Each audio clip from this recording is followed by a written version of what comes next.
Cup में भारत से, लेकिन लगातार हार को लेकर पाकिस्तान क्रिकेट टीम की बेइज्जती हो रही है। अब इस बेइज्जती टूर्नामेंट में पाकिस्तान के सेना प्रमुख आसिम मुनीर भी शामिल हो गए हैं। नोट करने वाली बात यह है कि मुनीर की बेइज्जती का श्रेय पाकिस्तान के पूर्व प्रधानमंत्री इमरान खान को जाता है, जो पाकिस्तान क्रिकेट टीम के कप्तान भी रह चुके हैं। इमरान खान पाकिस्तान के रावलपिंडी की अदियाला जेल में बंद है। क्रिकेट की भाषा में कहें तो जेल से उन्होंने पाकिस्तान की हार पर मुनीर कट लगाया है, जो सीधे बाउंड्री के बाहर हो गई है। मतलब ये कि इमरान खान ने एशिया कप में पाकिस्तान की हार वाले जख्मों पर नमक रगड़ दिया है। इस कटाक्ष से आज मुनीर की फौज को बहुत दर्द हो रहा है, क्योंकि उनके अपने देश के पूर्व प्रधानमंत्री, पूर्व कप्तान लगातार उनका अपमान कर रहे हैं। मुनीर की बेइज्जती कैसे हो रही है, इसे आइए आपको समझाते हैं। एशिया कप में पाकिस्तान की हार पर इमरान ने कैसे मुनीर की फिरकी ली है, आप क्रिकेट की पिच वाली इस फीलिंग के साथ इसे समझिए। इमरान खान का कहना है कि अगर पाकिस्तान को एशिया कप में भारत से जीतना है तो सेना प्रमुख मुनीर को खुद ही बल्ला थामना चाहिए, ओपनिंग करनी चाहिए। इमरान खान ने कटाक्ष करते हुए कुछ इस तरह की टीम और कुछ इस तरह के ओपनर्स की इच्छा जताई है। उनका कहना है कि मुनीर को खुद पीसीबी के अध्यक्ष मोहसिन नकवी के साथ ओपनिंग करनी चाहिए। दरअसल इमरान खान की इच्छा नहीं है, बल्कि वो पाकिस्तान और पाकिस्तान की क्रिकेट टीम के हालात को बयां कर रहे हैं। वो ये बता रहे हैं कि आज पाकिस्तान की प्लेइंग 11 की स्थिति क्या है। इमरान खान की इच्छा को और विस्तृत रूप से समझिए। जेल से इमरान खान ने मुनीर पर बाउंसर मारा है। वो ये साफ साफ कह रहे हैं कि पाकिस्तान की टीम इतनी मजबूत नहीं है कि वो भारत से जीत सके, इसीलिए सभी खिलाड़ियों को छोड़कर सेना प्रमुख को खुद क्रिकेट के मैदान में उतर जाना चाहिए। मुनीर के साथ साथ वो पीसीबी के अध्यक्ष मोहसिन नकवी का भी नाम ले रहे हैं। आपको बता दें कि 2 बार दुबई में एशिया कप में पाकिस्तान भारत से हार चुका है। इसके बाद हर तरफ पाकिस्तान की फजीहत हो रही है। इमरान खान ने सिर्फ मुनीर का नाम नहीं लिया है, ये भी कहा है कि पाकिस्तान के पूर्व मुख्य न्यायाधीश काजी फैज ईसा और पाकिस्तान के मुख्य चुनाव आयुक्त सिकंदर सुल्तान राजा को अंपायर बना देना चाहिए। आपको हम दिखा भी रहे हैं कि इमरान खान क्रिकेट के मैदान में कुछ इस तरह का दृश्य चाहते हैं। ओपनर मुनीर और मोहसिन नकवी हों, अंपायर पूर्व मुख्य न्यायाधीश और मुख्य चुनाव आयुक्त हों। दरअसल इमरान खान ये आरोप लगा रहे हैं कि पाकिस्तान में हर संस्था इस समय चरमरा रही है। क्रिकेट ही एकमात्र ऐसा खेल है जिसे पूरा देश जुनून के साथ देखता है। जब से क्रिकेट की कप्तान मोहसिन नकवी के हाथों में आई है, तब से ये एक आपदा की तरह है। मोहसिन नकवी ने पाकिस्तान की क्रिकेट टीम को बर्बाद कर दिया है। इसीलिए वो ये कह रहे हैं कि मैच जीतने का एकमात्र तरीका ये है कि आसिम मुनीर और मोहसिन नकवी को सलामी बल्लेबाज के रूप में भेजा जाए, क्योंकि मौजूदा व्यवस्था में जीतने का यही एकमात्र तरीका है। आप सोच कर देखिए, जब पाकिस्तान की क्रिकेट टीम में मुनीर जैसा ओपनर हो तो प्लेइंग 11 कैसी होगी। पाकिस्तान की क्रिकेट टीम में कैसे कैसे लोग होंगे। ये भी सवाल उठ रहा है कि वो रनमैन होंगे या गनमैन होंगे। इमरान खान के कटाक्ष के बाद पाकिस्तान क्रिकेट टीम को लेकर कई तरह के प्लेइंग 11 की चर्चा हो रही है। आपको इमरान की इच्छा पर आधारित एक प्लेइंग 11 की जानकारी भी आइए देते हैं। मुनीर के प्लेइंग 11 में आसिम मुनीर खुद कप्तान होंगे। इमरान खान की इच्छा अनुसार वो पीसीबी अध्यक्ष के साथ ओपनिंग करने भी जाएंगे। इतना ही नहीं, हाफिज सईद जैसा आतंकी मुनीर की टीम में होगा। ऐसा इसलिए कहा जा रहा है क्योंकि जब कप्तान ही मुनीर होंगे तो उनके पसंदीदा लोगों को टीम में जगह मिलेगी ही। पिछले कुछ दिनों में मुनीर पर जो आरोप लगते रहे हैं, पाकिस्तान की सेना पर आतंकियों से गुप्त गठबंधन वाले जो दावे किए जाते रहे हैं, इसके आधार पर हाफिज सईद को इस टीम में जगह दी गई है। एक नाम मसूद अजहर का भी है। वही मसूद अजहर जो पाकिस्तान में है, पाकिस्तान की सत्ता के संरक्षण में ऑपरेशन सिंदूर में अपनी खोई जमीन को फिर से पाने की कोशिशों में जुटा है। इसके अलावा इशाक डार का भी नाम है, जो इस वक्त पाकिस्तान के उप प्रधानमंत्री हैं। हो सकता है मुनीर उन्हें उप कप्तान बना दें। और भी नाम है पाकिस्तान के रक्षा मंत्री ख्वाजा आसिफ, जिन पर आतंकियों की रक्षा करने के आरोप लगते रहे हैं। इस टीम में वो मुनीर की फौज की रक्षा करेंगे। बिलावल भुट्टो का नाम भी है, जो ऑलराउंडर की भूमिका में रह सकते हैं। आपने देखा होगा कैसे वो सत्ता में नहीं रहते हुए भी सत्ताधारियों के लिए समर्पित रहते हैं। लेकिन एक नाम की चर्चा सबसे ज्यादा हो रही है, वो है पाकिस्तान के प्रधानमंत्री शहबाज शरीफ की। आज की तारीख में जो उनकी स्थिति है उसके आधार पर यह कहा जा रहा है कि शहबाज शरीफ मुनीर की प्लेइंग 11 में 12वां खिलाड़ी बनेंगे। मतलब ये कि उनका काम रन बनाना नहीं बल्कि पानी लाना होगा। उनका काम किसी दूसरे खिलाड़ी के बदले फील्डिंग करना होगा। पाकिस्तान की स्थिति, इमरान की इच्छा के बाद आप सोचिए पाकिस्तान की क्रिकेट टीम कैसी होगी। यहाँ बल्लेबाज नहीं बंदूकबाज होंगे, ओपनर नहीं आतंक के आका होंगे, विकेट कीपर नहीं आतंकियों के फील्डर होंगे, गेंदबाज की जगह टीम में बमबाज होंगे। ये सारे दावे पाकिस्तान के पूर्व प्रधानमंत्री इमरान खान के नए कटाक्ष के आधार पर किए जा रहे हैं। वैसे पाकिस्तान में सत्ता को लेकर आसिम मुनीर और इमरान खान में पॉलिटिकल वॉर छिड़ा है। भारत में एक बार फिर गैंग वॉर शब्द ट्रेंड कर रहा है। हालांकि इस गैंग वॉर में गोलियां, बम, मर्डर और अपहरण नहीं बल्कि गद्दार, 9 दिन का व्रत, सनातन जैसे शब्द हैं। इसीलिए आज देखिएगा कैसे देश के 2 कुख्यात गैंगस्टर नवरात्र और व्रत के नाम पर अपने पाप और जुर्म के दाग धोने की कोशिश में लगे हैं। हमने आपको हाल ही में ये दिखाया था कि कैसे गैंगस्टर लॉरेंस बिश्नोई और रोहित गोदारा के बीच धर्म को ढाल बनाकर एक दूसरे पर जुबानी फायरिंग की जा रही है और जंग इस बात को लेकर छिड़ी है कि कौन बड़ा सनातनी है। लेकिन इन दोनों गैंगस्टर्स के गैंग वॉर का अगला एपिसोड नवरात्र और 9 दिन के व्रत को लेकर रिलीज हुआ है। अब जेल में बंद लॉरेंस और अमेरिका में छिप कर बैठे रोहित गोदारा के बीच व्रत को लेकर ठन गई है। धर्म के नाम पर दोनों गैंग एक दूसरे के जानी दुश्मन और खून के प्यासे हो गए हैं। इसकी शुरुआत एक्ट्रेस दिशा पाटनी के घर पर फायरिंग के बाद हुई है। वैसे इस केस के कई आरोपियों को पुलिस ने एनकाउंटर में मार दिया है, लेकिन इससे गैंगस्टर रोहित गोदारा बौखलाया है। इसी बीच लॉरेंस गैंग का दावा यह था कि रोहित गोदारा सनातनी बनने का ढोंग कर रहा है और गैंग से उसे निकाल दिया गया है। अब गोदारा ने जवाबी फायरिंग करते हुए जो पोस्ट लिखा है उसमें लॉरेंस के लिए कैसे कीवर्ड्स इस्तेमाल किए हैं उनकी लिस्ट देखिए आप। लॉरेंस के 9 दिन के व्रत को ढोंग बताया है, मोटरसाइकिल चोर कहा है, अमेरिका का भेदिया और भारत का गद्दार कहा है, साथ ही फर्जी सनातनी और सुर्खियों में रहने का भूखा जैसे शब्द का प्रयोग किया गया है। हम आपको गैंगस्टर रोहित गोदारा का वो पोस्ट भी दिखाते हैं जो गैंग वॉर का एक बड़ा ट्रिगर पॉइंट बन सकता है और इसमें जो दावे हैं उससे सुरक्षा एजेंसियां भी चौंक गई होंगी। गैंगस्टर रोहित गोदारा ने लिखा है कि लॉरेंस को सनातन का मतलब तक नहीं पता है। वो सिर्फ 9 दिन के व्रत से पहले सुर्खियां बटोरता है और वो लोकप्रियता का भूखा है। गैंगस्टर लॉरेंस बिश्नोई धार्मिक होने का सिर्फ दिखावा करता है, जबकि सच ये है कि लॉरेंस से बड़ा चोर और गद्दार कोई नहीं है।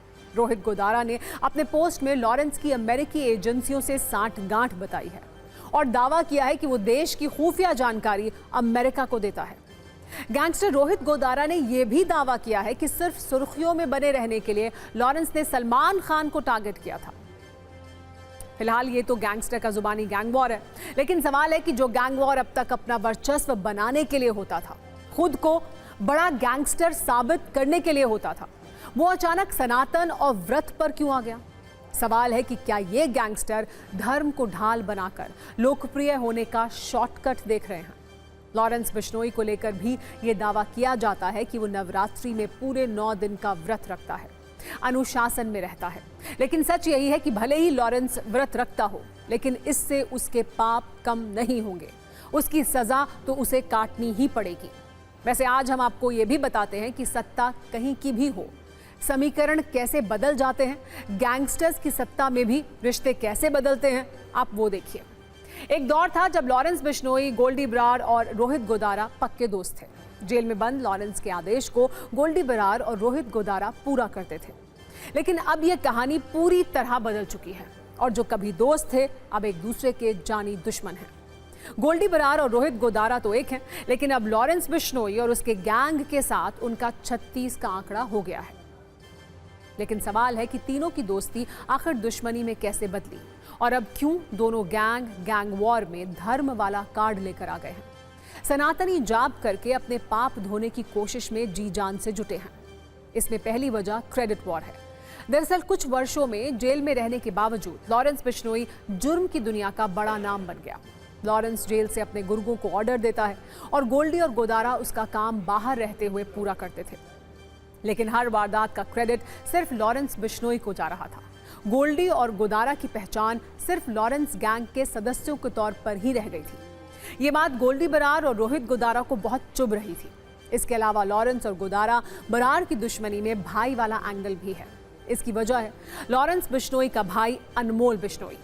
अनमोल बिश्नोई को नवंबर 2024 में अमेरिका में गिरफ्तार किया गया था। अनमोल की गिरफ्तारी जाली यात्रा दस्तावेज रखने के आरोप में की गई थी।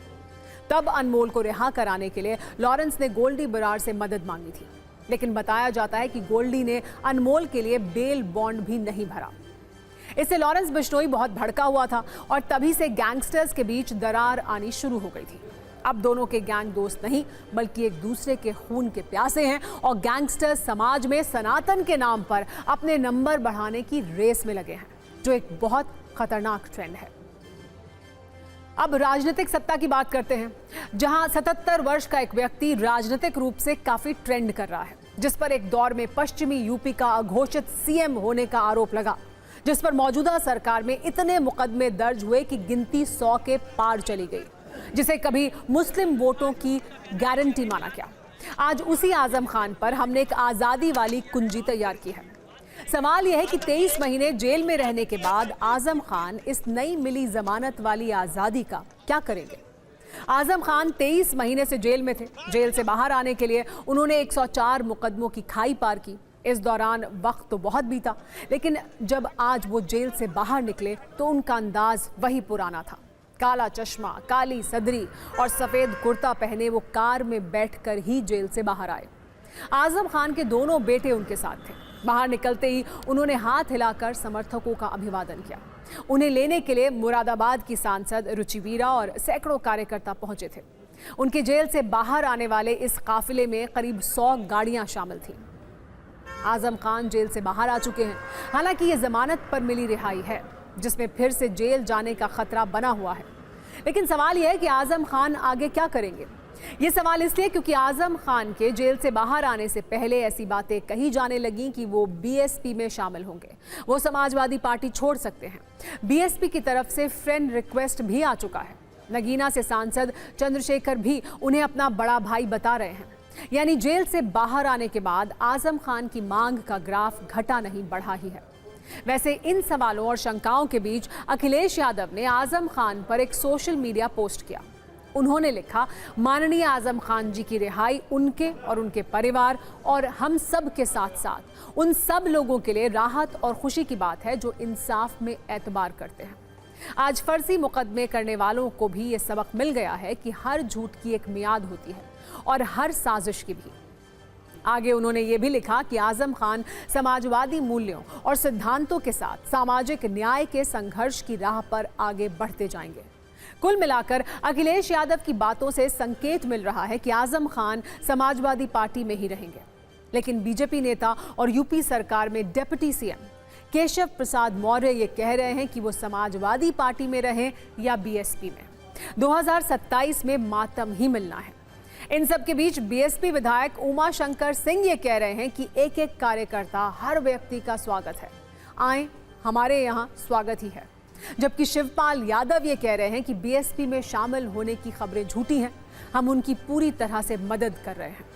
अखिलेश यादव ने तो ये तक कह दिया कि जब उनकी सरकार आएगी तो आजम खान के ऊपर लगे सारे मुकदमे वापस हो जाएंगे। एक बार सुनिए आजम खान के आने वाले दिनों पर किसने क्या कहा है।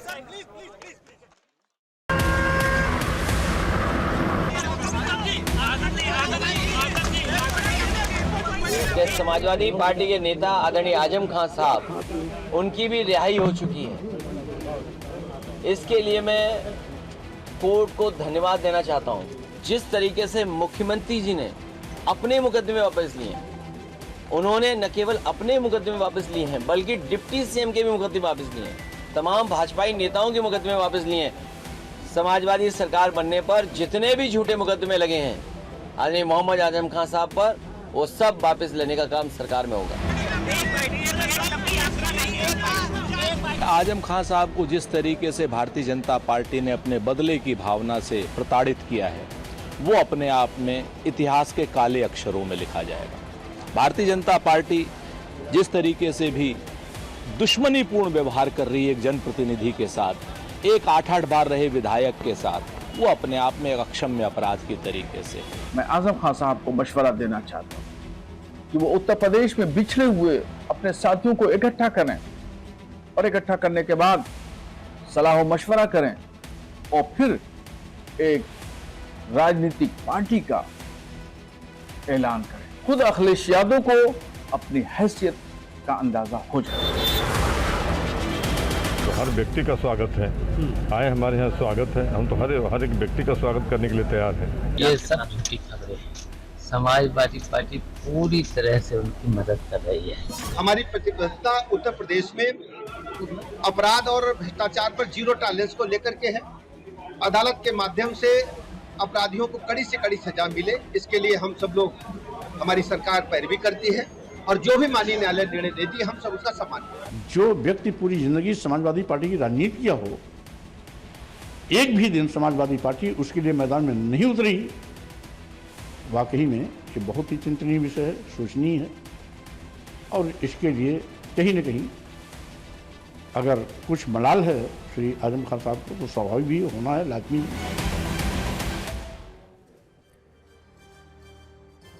तो जिस तरह अलग अलग दलों के नेता आजम खान को फ्रेंड रिक्वेस्ट भेज रहे हैं और राजनीतिक रूप से रेड कार्पेट की तरह बिछे हुए हैं, उससे ये साफ नजर आता है कि उनकी राजनीतिक हैसियत में कोई कमी नहीं आई, बल्कि उनकी राजनीतिक डिमांड अभी भी काफ़ी ऊंची है। वैसे ये तो आजम खान को लेकर लोगों की उम्मीदें और अनुमान हैं, लेकिन असली सवाल ये है कि आजम खान क्या फैसला करेंगे। आज जब वो जेल से बाहर निकले तो उनका सामना इसी सवाल से हुआ, लेकिन उन्होंने इस पर कोई सीधा जवाब नहीं दिया, बल्कि उसे एक घुमावदार मोड़ पर छोड़ दिया। उनका कहना था कि जो उनके बारे में अटकलें लगा रहे हैं वही इसके बारे में बेहतर बता सकते हैं। आजम खान ने ये भी पूछा गया कि क्या उनकी अखिलेश से कोई बातचीत हुई है, और क्योंकि उन्होंने मुकदमे वापस लेने की बात की है, इस पर भी उनका जवाब घुमावदार रहा। यानी आजम खान के अगले कदम की कहानी अभी बाकी है। एक बार सुनिए आजम खान इस पर क्या कुछ बोले और क्या कुछ उन्होंने कहा। आए हैं, क्या कहेंगे? जनता का जो समर्थन भी अभी आपको बहुत प्राप्त हुआ है। उनका बहुत शुक्रिया, सबका बहुत शुक्रिया, बहुत सी दुआएं उनके लिए।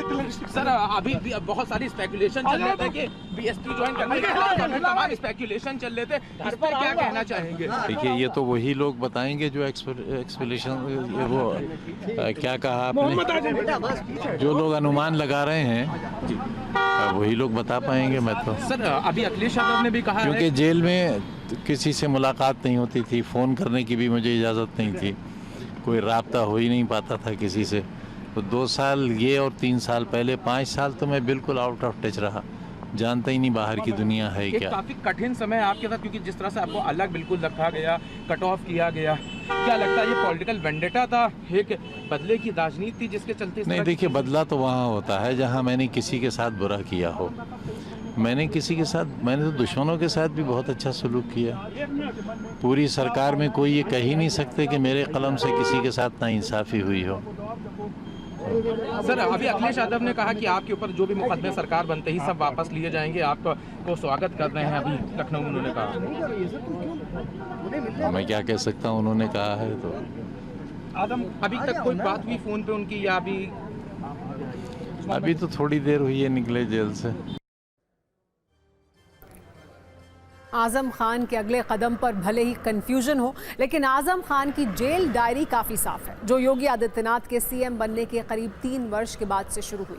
2017 के मार्च में योगी आदित्यनाथ यूपी के सीएम बने और फरवरी 2020 में पहली बार आजम खान की गिरफ्तारी हुई थी और वहां से उन्हें सुरक्षा कारणों के चलते सीतापुर जेल शिफ्ट कर दिया गया। आजम खान 27 महीने जेल में रहने के बाद मई 2022 में जमानत पर बाहर आए थे। आजम खान 2022 में जेल से बाहर आने के बाद करीब 1.25 साल ही सलाखों से बाहर रह सके। आजम खान को अपने बेटे अब्दुल्ला आजम के फर्जी जन्म प्रमाण पत्र के मामले में 18 अक्टूबर 2023 को दोबारा से जेल जाना पड़ा। अब 23 महीने के बाद फिर से जमानत पर जेल से बाहर निकल आए हैं, लेकिन आजम खान कितने दिनों तक बाहर रह सकेंगे, ये सवाल है। वैसे आजम खान का राजनीतिक करियर जितना लंबा है, उन पर मुकदमों की लिस्ट भी उतनी ही लंबी है। पिछले 6 वर्षों में आजम खान के खिलाफ कुल 104 केस दर्ज हुए। इनमें से 93 केस रामपुर में दर्ज किए गए, जिसमें 11 जमीनों के राजस्व के केस हैं। आजम खान पर दर्ज 104 मुकदमों में से 12 मामलों में फैसला आ चुका है। कुछ में उन्हें सजा हुई है और कुछ में वो बरी हो गए हैं। इसके बाद भी आजम खान पर 80 से ज़्यादा मुकदमे अभी चल रहे हैं। कुल मिलाकर मुकदमों की लिस्ट देखकर ये लग रहा है कि आजम खान की जेल वाली पिक्चर अभी बाकी है और उनका आगे का राजनीतिक फैसला इन सारी बातों को ध्यान में रखकर ही हो सकता है। उत्तर प्रदेश से अब बिहार की चुनावी राजनीति की तरफ चलते हैं, जहां आरोपों के तीर सीधे सीने में उतर रहे हैं। सियासत के वार इतने गहरे हैं कि घाव भी दे रहे हैं और दाग भी छोड़ रहे हैं। दरअसल पिछले कुछ दिनों से जन स्वराज के संस्थापक प्रशांत किशोर सरकार के अलग अलग मंत्रियों की राजनीतिक कुंजी खोलने में लगे हुए हैं। पिछले दिनों उन्होंने नीतीश सरकार के मंत्री अशोक चौधरी पर 200 करोड़ की बेनामी संपत्ति होने का आरोप लगाया था। इसके बाद बिहार सरकार के डिप्टी सीएम सम्राट चौधरी और मंगल पांडे पर भी उन्होंने गंभीर आरोप लगाया।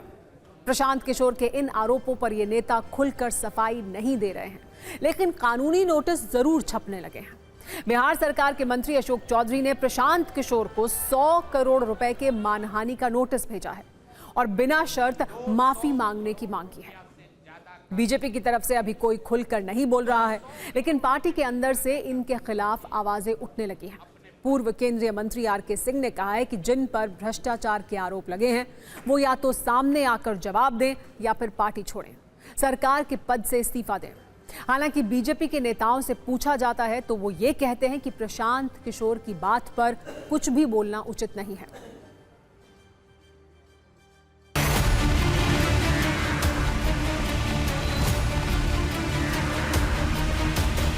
मुझे लग रहा है कि आजादी के बाद एक भ्रष्टतम सरकार को देख रहे हैं और इसके साथ में ये भी कह रहा हूं कि नीतीश कुमार व्यक्तिगत तौर पर ईमानदार है, लेकिन इतना भ्रष्टाचार आज तक बिहार के लोगों ने नहीं देखा। लालू जी के राज में भी इतना भ्रष्टाचार नहीं था, क्योंकि नीतीश कुमार जो आप बात कर रहे हैं शारीरिक मानसिक तौर पर लिटरली अचेतन अवस्था में है और अगल बगल के लोग जिनकी कोई जवाबदेही नहीं, कोई अकाउंटेबिलिटी नहीं, वो पूरी तरीके से पूरे बिहार को लूटने में लगे हुए हैं। जो आरोप लगाए गए हैं वो स्पष्ट आरोप हैं और सबके सामने लगाए गए हैं, तो इनको भी सामने आना चाहिए और उसका उत्तर देना चाहिए। ये बताना चाहिए, देखिए साहब, ये चुप रहना कोई विकल्प नहीं है। आपके चुप रहने के कारण हमारी पार्टी की छवि धूमिल होती है, आपके चुप रहने के कारण सरकार की छवि धूमिल होती है। कोई लिखा पढ़ी हुआ है कि उनका जवाब दें हैं, और मेरा ये मानना है हमको जनता का जवाब देना है ना। हम जनता के पटल पे खड़े हैं, हम उनका जवाब देते हैं। हम एक एक जनता से मिलकर उनकी बातों को सुनते हैं, उनका जवाब देते हैं, ठीक है। और बाकी उस पर विषय पर टिप्पणी नहीं कराए तो ज़्यादा अच्छा है। हमारा स्पष्ट मानना है जनता ने हमको चुन के भेजा था, प्रशांत किशोर ने चुन के नहीं भेजा था, तो हम जनता के प्रति उत्तरदायित्व हैं और जनता के हर एक सवाल का जवाब देने को तैयार हैं। सत्ता में आगे बढ़ते हैं और बात करते हैं अमेरिका की, जहां से आज एक ऐसा विवाद सामने आया जिसे राष्ट्रपति ट्रंप की पार्टी, विचारधारा और उसके नेता सब एक्सपोज होने वाले हैं। एक तरफ राष्ट्रपति ट्रंप अमेरिका को दुनिया का सबसे बेहतरीन लोकतंत्र बताते हैं, दूसरी तरफ उन्हीं की पार्टी के नेता नफरत के ब्रांड एम्बेसडर बन रहे हैं। हम ये इसलिए कह रहे हैं क्योंकि ट्रंप की पार्टी के एक नेता ने हिंदुओं के खिलाफ ऐसा जहर उगला है जिससे उसके अंदर भरी नफरत एक्सपोज हो गई है। ट्रंप की रिपब्लिकन पार्टी के इस नेता का नाम है अलेक्जेंडर डंकन, जिन्हें अमेरिका में बनी हनुमान जी की 90 फीट ऊंची एक प्रतिमा से दिक्कत है। वो खुलकर ये कह रहे हैं कि अमेरिका में इस प्रतिमा का क्या काम है। टेक्सास में बनी हनुमान प्रतिमा का विरोध करने के लिए अलेक्जेंडर डंकन ने जिन शब्दों का इस्तेमाल किया, उसके बाद विवाद और बढ़ गया। अलेक्जेंडर डंकन ने भगवान हनुमान की मूर्ति के वीडियो को पोस्ट करते हुए लिखा, हम टेक्सास में एक झूठे हिंदू भगवान की झूठी मूर्ति क्यों लगने दे रहे हैं? हम एक ईसाई राष्ट्र हैं। जैसे ही अलेक्जेंडर डंकन ने पोस्ट किया, उनके इस बयान का विरोध होने लगा। सोशल मीडिया पर लोग उन्हें जवाब देने लगे। कई संगठनों ने इसे धार्मिक आस्था पर हमला बताते हुए माफी की मांग की। अमेरिकी नागरिकों ने भी अलेक्जेंडर डंकन के इस बयान की निंदा की, लेकिन इतने विरोध के बाद भी ट्रंप के करीबी अलेक्जेंडर डंकन ने जहर उगलना जारी रखा। उन्होंने बाइबल का हवाला देते हुए लिखा, ईश्वर ने लिखा है कि तुम मेरे अलावा किसी और भगवान को नहीं मानोगे। तुम अपने लिए आकाश, धरती या समुद्र में किसी भी चीज की प्रतिमा नहीं बनाओगे। इसके बाद डंकन ने एक और पोस्ट की जिसमें लिखा, हम ये कभी ना भूलें कि हम परमेश्वर के अधीन एक राष्ट्र हैं। वो ही एकमात्र सच्चे जीवित परमेश्वर हैं। यीशु मसीह राजाओं के राजा और भगवानों के भगवान हैं। ट्रंप के सहयोगी के इन बयानों के बाद से अमेरिका में रहने वाले हिंदुओं में आक्रोश है। हिंदू अमेरिकन फाउंडेशन ने रिपब्लिकन पार्टी को टैग करते हुए लिखा, क्या रिपब्लिकन पार्टी किसी ऐसे आदमी को सेनेट का उम्मीदवार बनाएगी जो खुलेआम पार्टी के दिशा निर्देशों का उल्लंघन कर रहा है, जो हिंदुओं के खिलाफ खुलकर नफरत दिखा रहा है? इस विरोध के बाद भी डंकन ने खुद कोई सफाई नहीं दी। हालांकि उनके कैंपेन मैनेजर की तरफ से कहा गया कि ये भेदभाव नहीं बल्कि अपने विश्वास को खुलकर जाहिर करना है। लेकिन डंकन शायद ये भूल गए कि खुद का विश्वास जाहिर करते हुए दूसरों की भावनाओं का ख्याल रखा जाना चाहिए, या फिर हो सकता है उन्होंने जानबूझकर इस तरह के शब्दों का चुनाव किया है। इसके बाद से सिर्फ अमेरिका ही नहीं, भारत में भी डंकन के बयानों का विरोध हो रहा है। अब आप हनुमान जी की उस प्रतिमा के बारे में भी जान लीजिए जो डंकन की आंखों में चुभ रही है। ये प्रतिमा अमेरिका के टेक्सास में मौजूद है। टेक्सास के शुगरलैंड में श्री अटल लक्ष्मी मंदिर में भगवान हनुमान की ये मूर्ति है। 90 फीट ऊंची ये मूर्ति 5 धातुओं के मिश्रण से बनी है। ये भारत के बाहर हनुमान जी की सबसे ऊंची मूर्ति है। अमेरिका में इसे स्टैचू ऑफ यूनियन कहा जाता है। इसमें हनुमान जी को अभय मुद्रा में दिखाया गया है। ये मूर्ति कमल के तख्त पर खड़ी है जो हाथी की मूर्तियों से सजा है। इस प्रतिमा को अगस्त 2024 में यहाँ स्थापित किया गया था। भगवान हनुमान की जिस मूर्ति पर विवाद हो रहा है वो अमेरिका में तीसरी सबसे ऊंची मूर्ति है। अमेरिका में कई मंदिर और मूर्तियां पहले से हैं। ऐसे में आखिर ट्रंप की पार्टी का नेता अचानक हिंदू फोबिया का शिकार कैसे हो गया, या फिर उसने सिर्फ चुनाव जीतने के लिए हिंदू विरोधी बयान दिया है। अलेक्जेंडर डंकन टेक्सास से अमेरिकी सेनेट के लिए रिपब्लिकन उम्मीदवार हैं। दूसरे रिपब्लिकन शॉन कार्नन और केन पैक्सटन से इनका मुकाबला है। वो खुद को ट्रंप का समर्थक बताते हैं। वो अमेरिका फर्स्ट की नीति के समर्थक हैं और अमेरिका को ईसाई धर्म का देश मानते हैं। वो फेथ, फैमिली, फ्रीडम के नारे से अपना प्रचार कर रहे हैं। टेक्सास में बड़ी संख्या में प्रवासी भारतीय रहते हैं। ऐसे में डंकन के इस बयान को हिंदू विरोधी ध्रुवीकरण की कोशिश की तरह भी देखा जा रहा है। लेकिन उन्हें इस निम्न स्तर की राजनीति करने से पहले अमेरिका का संविधान ठीक से पढ़ लेना चाहिए। संविधान के मुताबिक अमेरिका धर्मनिरपेक्ष राष्ट्र है जहां धार्मिक स्वतंत्रता का अधिकार है। किसी भी तरह की धार्मिक मान्यताओं को मानने का पूर्ण अधिकार है। वहां धर्म के आधार पर भेदभाव नहीं किया जा सकता। साथ ही किसी निजी संपत्ति पर धार्मिक प्रतीक स्थापित करने की अनुमति है। अब आपको एक ऐसी खबर दिखाते हैं जिसे सुनकर आप हैरान रह जाएंगे और हो सकता है शायद आपको यकीन भी ना हो। जरा सोचिए, एक विमान 30,000 फीट की ऊंचाई पर उड़ रहा है। बाहर का तापमान -50 डिग्री सेल्सियस के से भी नीचे है। हवा में ऑक्सीजन इतनी कम कि सांस लेना नामुमकिन। और इन खतरनाक हालात में एक 13 साल का बच्चा बिना किसी सुरक्षा के विमान के पहियों में छिपकर काबुल से दिल्ली की यात्रा तय कर लेता है, और वो भी पूरी तरह सुरक्षित। ये किसी चमत्कार से कम नहीं है। ये मामला सामने आया है दिल्ली के इंदिरा गांधी इंटरनेशनल एयरपोर्ट से, जहां रनवे के पास सुरक्षा कर्मियों ने एक बच्चे को घूमते हुए देखा। फिर उसे तुरंत पूछताछ के लिए लाया गया। उसके बाद जो कुछ उसने बताया वो सुनकर सब हैरान रह गए। उस लड़के ने बताया कि वो किसी तरह काबुल एयरपोर्ट पहुंच गया था, जिसके बाद वो यात्रियों के बीच छिपकर एयरपोर्ट के रनवे तक पहुंचा। फिर मौका देखकर विमान के लैंडिंग गियर्स के कंपार्टमेंट में घुस गया और करीब 2 घंटे की उड़ान में वो उसी कंपार्टमेंट के अंदर बंद रहा। लेकिन चौंकाने वाली बात यह है कि इस जानलेवा सफर में वो पूरी तरह सुरक्षित रहा, क्योंकि एक्सपर्ट्स का मानना यह है कि जिन कंडीशन में इस लड़के ने यात्रा की उनमें जान बचने की संभावना लगभग ना के बराबर होती है। क्योंकि जब विमान उड़ान भरता है तो कुछ ही सेकंड में उसके लैंडिंग गियर्स अंदर की ओर फोल्ड हो जाते हैं। उस हिस्से को व्हील वेल कहा जाता है। इस दौरान अगर कोई व्यक्ति उसके नीचे फंसा रह जाए तो बुरी तरह कुचला जा सकता है। लैंडिंग गियर के उस कंपार्टमेंट में ना कोई सीट होती है, ना पूरी तरह ऑक्सीजन होती है, और सुरक्षा की गारंटी तो बिल्कुल भी नहीं होती, क्योंकि कमर्शियल फ्लाइट आमतौर पर 30,000 फीट की ऊंचाई पर उड़ती हैं, जहां तापमान -40 डिग्री से भी नीचे चला जाता है, जिससे इंसान का शरीर जम जाता है। जैसे जैसे विमान ऊंचाई पर पहुंचता है, ऑक्सीजन का लेवल भी तेजी से घटता है।